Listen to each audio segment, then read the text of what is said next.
Vamos lá, gente. Continuando, porque eu tive que dar uma parada aqui, porque me chamaram e aí eu vou tentar unir depois, editar aqui. Vai dar certo, em nome de Jesus. Vamos lá. Então, eu estava no versículo 6, quando vai dizer: Quanto a estes pequeninos que creem em mim, se alguém for culpado de um deles me abandonar, seria melhor para essa pessoa que ela fosse jogada no lugar mais fundo do mar, com uma pedra grande amarrada no pescoço. Ai do mundo por causa das coisas que fazem com que essas pessoas me abandonem.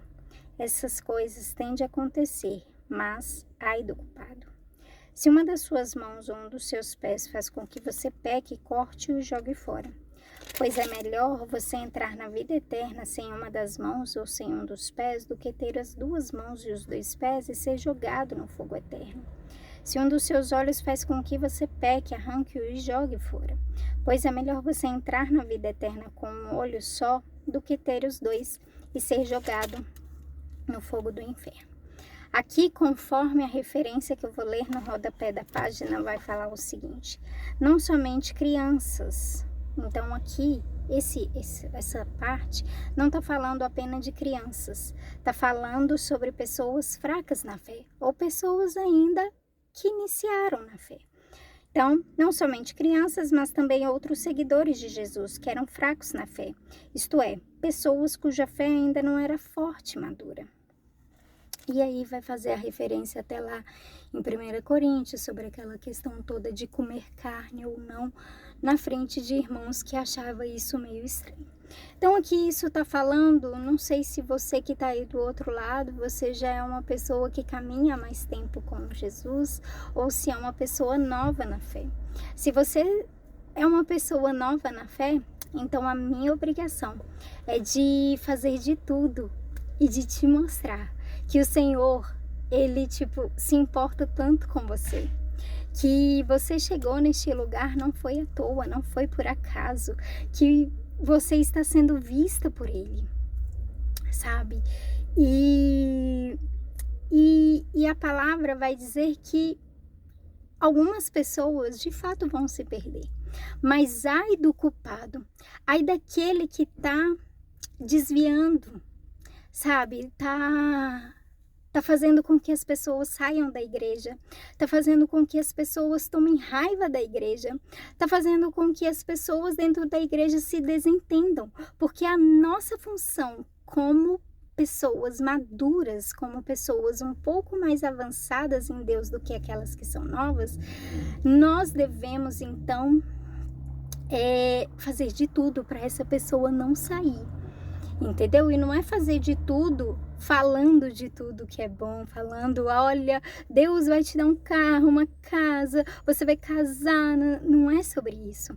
É para mostrar que Jesus se importa com essa pessoa, que Jesus ama essa pessoa, que ela chegou ali não foi por acaso.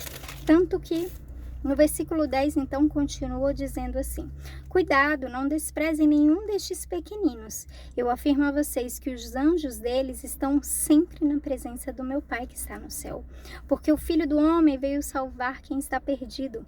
O que é que vocês acham que faz um homem que tem 100 ovelhas e uma delas se perde? Será que não deixa as 99 pastando no monte, vai procurar a ovelha perdida? Eu afirmo a vocês que isso é verdade. Quando ele a encontrar, ficará muito mais contente por causa dessa ovelha do que pelas 99 que não se perderam. Assim também está o Pai de vocês que está no céu, não quer que nenhum destes pequeninos se percam. Então estes pequeninos são essas pessoas que ainda estão ali e que querem ficar, mas que tá difícil. E as pessoas não estão facilitando, sabe? E aí Deus vai falar como se as 99, a grande multidão, não valesse nada. Mas Ele não está falando isso. Ele está falando que cada pessoa que está ali importa. Se uma que tem 20 anos de igreja sair, Ele também vai atrás. Porque muito provavelmente ela foi ferida em alguma situação. E se uma pessoa que acabou de entrar, por algum motivo sai, ou então vê que, não era esse o ambiente, não era exatamente isso que eu queria. ele também vai atrás, porque ele quer mostrar. Então, e essa palavra, ela vem para nos confrontar que assim como Jesus é, como Deus é, nós devemos ser. Nós devemos olhar e entender que cada pessoa importa para Deus, seja que tem 20 anos, seja que tem 5 meses ou 5 dias. E algumas pessoas estão sendo feridas na igreja. Ai, mas ela já está aqui há 20 anos e ainda é feridinha. Cara, Jesus se importa com essa vida. Depende. Tem gente saindo por muito pouco. Tem gente saindo por questões muito pessoais, por egoísmo. Deus fala, tá tudo bem, isso vai acontecer, mas ai do culpado. Que você não seja o culpado, que você não seja quem não tá nem aí para essa pessoa. Paulo, eu tô lendo a carta de 2 Coríntios e de Gálatas e, cara, aquele homem, ele tem um parto para colocar aquele povo na rede. E ele escreve, e ele se esforça, e ele viaja, e ele visita, e ele faz isso, e ele faz aquilo. E ele fala, gente, vocês estão se perdendo, mas eu não vou deixar. Eu tô como uma mulher com trabalho de parto, sabe? Tentando proteger vocês, tentando mostrar para vocês o caminho certo. Vamos que vamos, eu tô aqui. É o trabalho de um pai para cada filho, com cada filho. Um pastor tem muito trabalho, tem trabalho com muitas ovelhas, com 99 ovelhas. Mas o mais importante é não deixar nenhuma se perder, se uma se perder. E aí Jesus vai entrar nisso na próxima parte. E a gente muito provavelmente vai ler isso direto aqui, porque eu já não tenho mais tempo. Mas talvez eu fale alguma coisa sobre isso no Instagram. Ou enfim, sabe, lê essa parte e entenda o que Deus está querendo nos dizer. Olha só. Eu afirmo a vocês que isto é verdade. O que vocês proibirem na terra será proibido no céu. E o que permitirem na terra... Não, perdão. Eu tô no 15 ainda, já tinha pulado lá pro 18. Se o seu irmão pecar contra você, vá e mostre-lhe o seu erro. Mas faça isso em particular, só entre vocês dois. Se essa pessoa ouvir o seu conselho, então você ganhou de volta o seu irmão. Mas se não ouvir, leve com você 1 ou 2 pessoas para fazer o que mandam as Escrituras Sagradas. Elas dizem que qualquer acusação precisa ser confirmada pela palavra de pelo menos 2 testemunhas. Mas se a pessoa que pecou não ouvir essas pessoas, então conte tudo à igreja. E se ela não ouvir a igreja, trate-a como um pagão ou como um cobrador de impostos. Então, só para finalizar meus comentários, depois eu vou tentar ler corrido. Deus está virando e Deus está dando uma orientação pra gente. Você vai atrás de cada pessoa que se sentir ofendida. Você, eu, né? Ah, não, mas eu nem tenho responsabilidade com a igreja. Quem tem isso são os pastores. E tomara que pastores ouçam isso. Tomara que líderes, mestres, todo mundo ouça isso. Se não ouvir, vai ficar por minha conta. Porque eu estou ouvindo. E talvez eu vou magoar alguém na igreja. E sabe qual é a minha obrigação? Ir até ele, tentar resolver. Não deu certo? Levar 2 ou 3 testemunhas. Não deu certo? Levar para a igreja. Não deu certo? Aí tudo bem. Aí tudo bem, essa pessoa pode sair da igreja. Por quê? Eu afirmo a vocês que isto é verdade. O que vocês proibirem na terra será proibido no céu, e o que permitirem na terra será permitido no céu. E afirmo a vocês que isto também é verdade. Todas as vezes que 2 de vocês que estão na terra pedirem a mesma coisa em oração, isso será feito pelo meu Pai que está no céu. Porque onde 2 ou 3 estão juntos em meu nome, eu estou ali com eles. Então Pedro chegou perto de Jesus e perguntou: Senhor, quantas vezes devo perdoar o meu irmão que peca contra mim? 7 vezes? Não, respondeu Jesus, você não deve perdoar 7 vezes, mas 70 vezes 7. Mais 77 vezes, porque o reino do céu é como um rei que resolveu fazer um acerto de contas com os seus empregados. Logo no começo, trouxeram um que lhe devia milhões de moedas de prata. Mas o empregado não tinha dinheiro para pagar. Então, para pagar a dívida, o seu patrão, o rei, ordenou que fossem vendidos como escravos ou empregado, a sua esposa e os seus filhos, e que fosse vendido também tudo o que ele possuía. Mas o empregado se ajoelhou diante do patrão e pediu: tenha paciência comigo e eu pagarei tudo ao Senhor. O patrão teve pena dele, perdoou a dívida e deixou que ele fosse embora. O empregado saiu e encontrou um dos seus companheiros de trabalho que devia 100 moedas de prata. Ele pegou esse companheiro pelo pescoço e começou a sacudi-lo, dizendo: paga o que me deve. Então o seu companheiro se ajoelhou e pediu: tenha paciência comigo e eu lhe pagarei tudo. Mas ele não concordou. Pelo contrário, mandou pôr o outro na cadeia até que pagasse a dívida. Quando os outros empregados viram o que havia acontecido, ficaram revoltados e foram contar tudo ao patrão. Aí o patrão chamou aquele empregado e disse: empregado miserável, você me pediu e por isso eu perdoei tudo o que você me devia. Portanto, você deveria ter pena do seu companheiro, como eu tive pena de você. O patrão ficou com muita raiva e mandou o empregado para a cadeia a fim de ser castigado, até que pagasse toda a dívida. E Jesus terminou dizendo: é isso que o meu Pai que está no céu vai fazer com vocês, se cada um não perdoar sinceramente seu irmão. Eu passei bastante do meu tempo. Deus abençoe. Beijo, gente. Tchau. Bom dia, gente. Sejam bem-vindos. Chegamos um pouquinho mais tarde. Hoje estou diretamente de Águas Lindas de Goiás. Longe que só. Tô aqui. Madruguei para estar neste lugar. Mas é porque aqui tem médicos muito bons. Eu tô muito satisfeita com a minha pneumologista e hoje eu vim aqui tentar outro médico. Vamos ver se vai dar certo. Tentar não, né? Já consegui.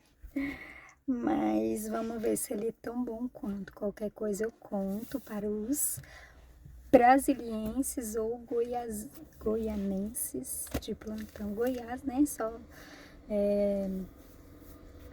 quando é assim, precisa ter direcionamento só do povo do Goiás.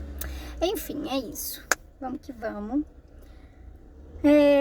Hoje nós estamos então no capítulo 18 de Mateus. E hoje a gente tem muita coisa importante para falar sobre este capítulo. Vai ter aqui sobre... Cara, e é tudo uma história ligadinha na outra.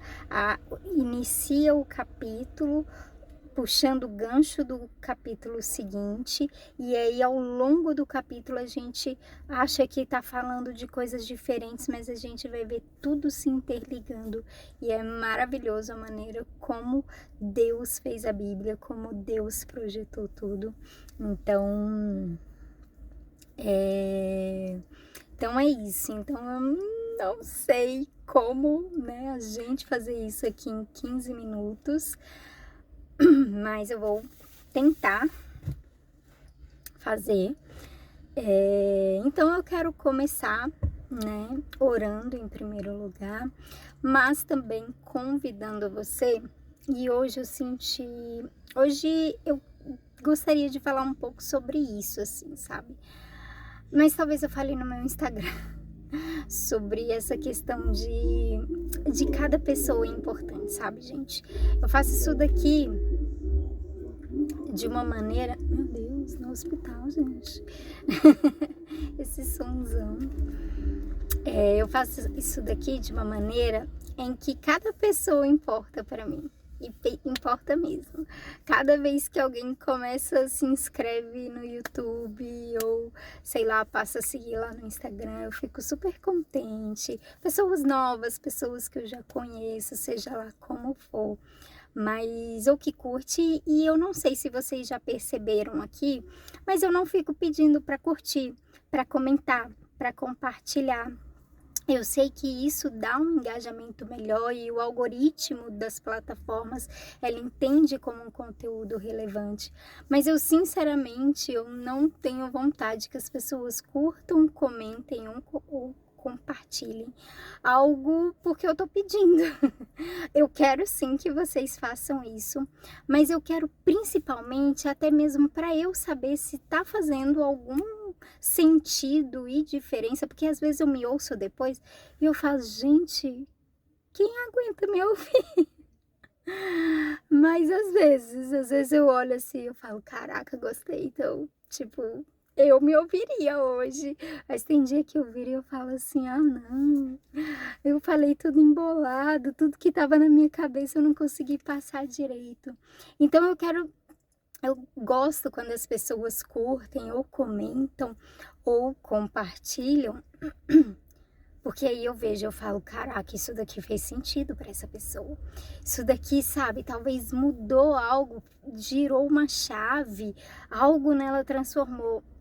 E o propósito disso daqui não é só gerar engajamento, não é só crescer, não é só isso, não é só aquilo.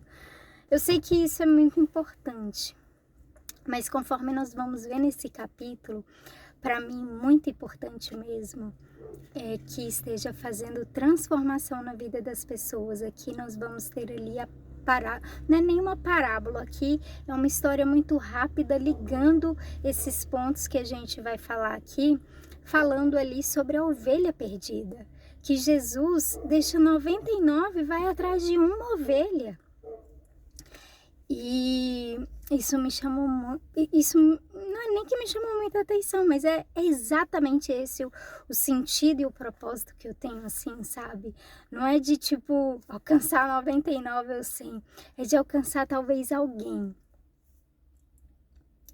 E que esse alguém volte a seguir Jesus, volte a amar Jesus. Então é com essa motivação que eu faço as coisas no YouTube, no Instagram, na comunidade online. Eu escolho Cristo todo dia e eu gostaria de falar sobre essa comunidade, mas eu vou deixar para falar mais para frente, porque eu já estourei aqui os meus 5 minutos e agora a gente só tem 15 minutos e o capítulo é enorme e eu queria falar um monte de coisa dele. Mas eu só quero ressaltar uma coisa. Essa comunidade não é uma igreja, gente, pelo amor de Deus. Não é uma comunidade, é uma comunidade online onde a gente vai viver a Bíblia. Mas mais pra frente, ou lá no Instagram, eu tento falar um pouco melhor a respeito disso, mais pra frente, enfim, vou formular direitinho. Mas se você tiver interesse, já fica ciente nisso, não é? Você não vai precisar deixar igreja, você não vai estar entrando em uma nova igreja, não é nada sobre isso, tá? É uma comunidade como a gente tem um grupo, é um grupo onde a gente vai trocar experiências vivendo a Bíblia. Vamos começar orando, porque eu já passei demais do meu tempo, mas vamos ver o que dá para fazer aqui com esses 14 minutos que me restam. Porque eu faço agora em 20, lembra? Amém, Jesus, obrigada pelo dia de hoje, obrigada por este sol, por este início de dia, por todas as coisas, porque eu já vim até aqui, porque o Senhor me guardou, porque cada um aqui já está em uma atividade, e em nome de Jesus eu peço que o Senhor os guarde, sabe, Deus, que o Senhor abra o nosso coração, a nossa mente, o nosso entendimento, sabe, Deus, para isso que vai ser dito aqui hoje, acerca de perdão, acerca de que cada pessoa importa, sabe, Deus? Não é apenas mais uma, não é uma no meio de uma multidão, mas para o Senhor é um olhar especial e individual na vida de cada um, e que cada um aqui hoje se sinta alcançado pelo teu olhar e pelo teu amor, Jesus. Dessa forma, eu oro, te peço por este lugar, eu venho pouco aqui, mas desde já eu quero abençoar este lugar, te agradecer também por este hospital, sabe, Deus, pelos médicos profissionais daqui, que o Senhor os abençoe e continue usando muito, não só aqui, como todos os lugares do Brasil, em nome de Jesus. E quem tá aqui, que é enfermeiro, médico, em nome de Jesus, Deus, que possam ser transformados e possam ser impactados e possam ser usados, Deus, para a honra e para a glória do teu nome, em nome de Jesus, amém? Bora. Então vai dizer o seguinte, fora que eu tô derretendo. Naquele momento, os discípulos chegaram perto de Jesus e perguntaram: quem é o mais importante no reino do céu? Jesus chamou uma criança, colocou-a na frente deles e disse: Eu afirmo a vocês que isto é verdade. Se vocês não mudarem de vida e não ficarem iguais às crianças, nunca entrarão no reino do céu. A pessoa mais importante no reino do céu é aquela que se humilha e fica igual a esta criança. E aquele que, por ser meu seguidor, receber uma criança como esta, está recebendo a mim. Então, só relembrando o capítulo passado, já que eu falei que parece um gancho ali, né? Quando a gente lê aqui essa história já interligada. Por quê? Porque no capítulo passado, os discípulos estavam ali, os discípulos não, terminou Jesus falando: olha, Pedro, para que essas pessoas não se escandalizem, vai lá e paga o nosso imposto, eu vou te dar a provisão e você vai lá, você vai ter que pescar, você vai pegar uma moeda na boca do peixe e vai pagar o nosso imposto, porque não é sobre isso. E aí talvez eles veem, né, poxa, Jesus, pensei que o Senhor ia vir e a gente não ia pagar mais imposto, ou, né, o Senhor ia destruir o Império Romano. A gente sabe que na cabeça deles o Messias viria para o salvar, como esse Salvador em relação a realmente o governo. E aí Jesus vem e vai falando sobre o reino dos céus. Então eles viram e ficam em dúvida: vem cá, e quem vai ser o maior então do reino dos céus? Como a gente vai saber quem é grande no reino do céu, quem é importante? Porque aqui nesse mundo a gente já tá vendo quem é, né? Jesus não tá dando para ser a gente. Será que a gente no reino do céu vai conseguir alguma coisa? E aí Jesus então vira e fala: o maior no reino do céu vai ser a pessoa que foi igual a uma criança, a pessoa que for humilde, que se humilhar igual a uma criança. E quando eu leio isso, o que eu entendo é: uma criança, gente, ela não tá nem aí para posição, né? Os adultos que ficam colocando isso na cabeça delas: você é o primeiro, não sei o quê. Mas uma criança, ela tá lá para ser criança, para se envolver com todo mundo, para todo mundo ganhar até então, né? Ela não quer ganhar, a menos que o pai fale que isso é importante, a menos que o professor fale para ela se esforçar, para ela ser a melhor da turma, né? A menos que alguém fale isso para ela. Ela só quer que todo mundo seja igual, só quer que todo mundo seja bom igual, sabe? Ela tá ali para todo mundo, para brincar, para todo mundo. Não tá atrás de uma posição, não tá atrás de de se mostrar, disso, daquilo. Então, para mim, quando Jesus fala isso, é nesse sentido. E para você? Me conta aqui nos comentários. E aí vai continuar dizendo: quanto a estes pequeninos que creem em mim, se alguém for culpado de um deles me abandonar, seria melhor para essa pessoa que ela fosse jogada no lugar mais fundo do mar, como uma pedra grande amarrada no pescoço.